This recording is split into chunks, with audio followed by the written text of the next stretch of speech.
So, may binili pa po ako ng mga organizers. Kasi kita nyo naman po, cardboard po yung lalagyanan ng Lomo card tsaka sticker ko. Kaya, bumili ako neto. Napaka-cute niya, guys. Cute ng takip niya, guys. Tinignan ko talaga kung may damage. So, 15 pesos lang to, guys.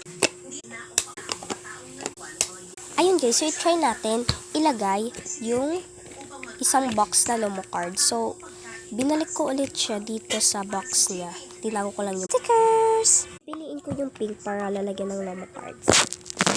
Ay. Super cute.